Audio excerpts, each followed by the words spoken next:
This is not a test. This is your biohazard warning system. Due to the new COVID-19 virus, the following measures come into effect. We are announcing the start of the immediately effective nationwide quarantine, which has been officially approved by the government. Commencing at the siren, leaving your own household, even for medical or everyday errands, will be a criminal offense and will be punished with state-forced quarantine and, depending on the severity of the quarantine violation, death. Visits to relatives, neighbors, or friends will be illegal during this time.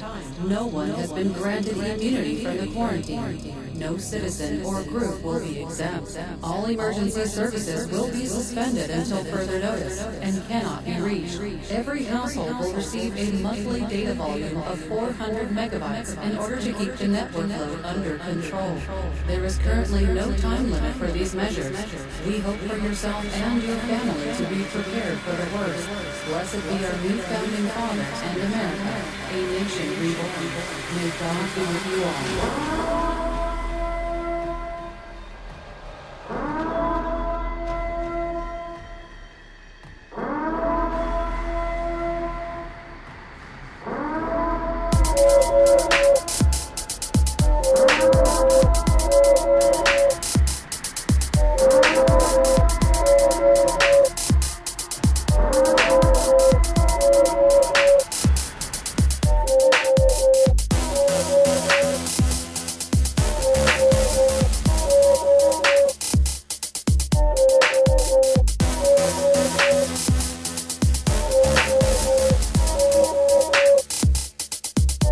Man-made superflu could kill half humanity. Virus with the potential to kill up to half the world's population has been made in a lab.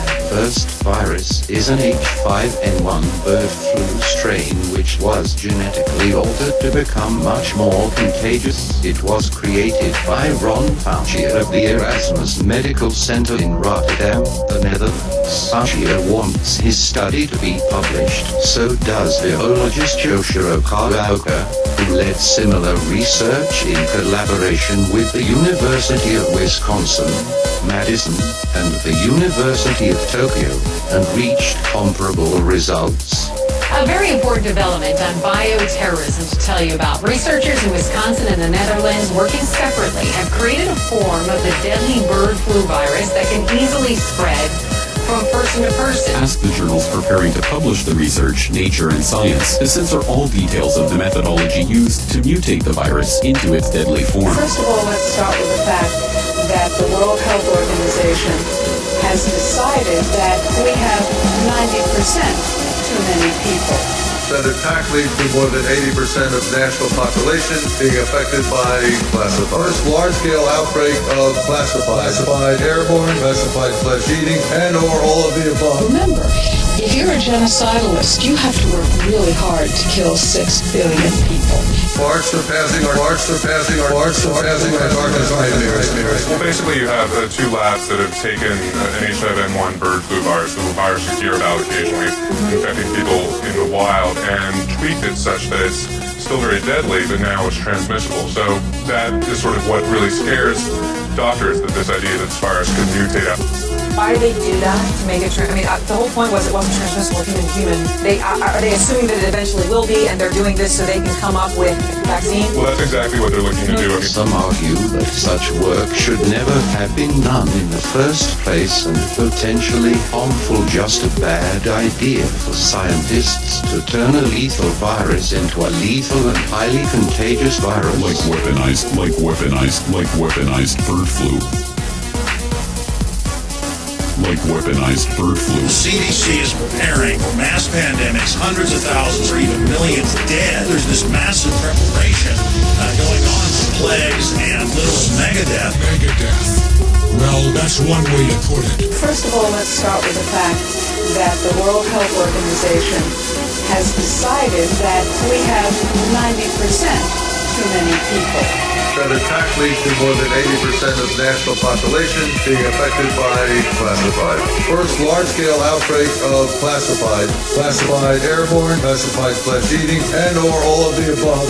Remember, if you're a genocidalist, you have to work really hard to kill 6 billion people. Far surpassing our darkest nightmares. But let's talk for a moment about the situation we face.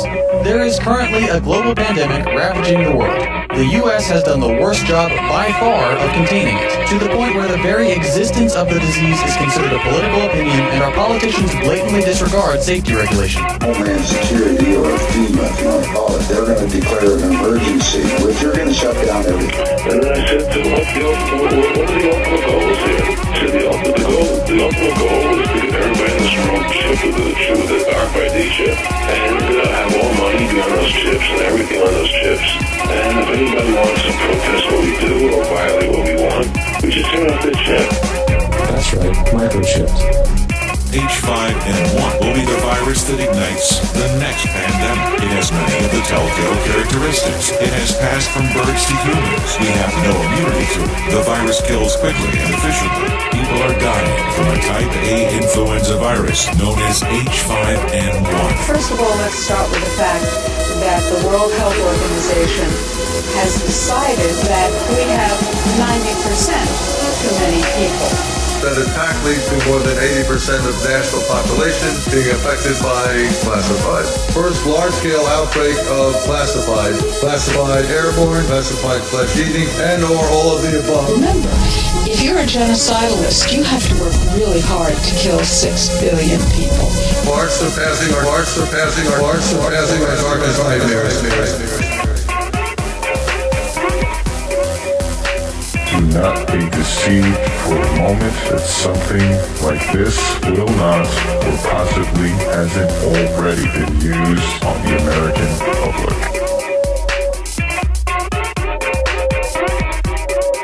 Do not be deceived for a moment that something like this will not, or possibly hasn't already been used on the American public.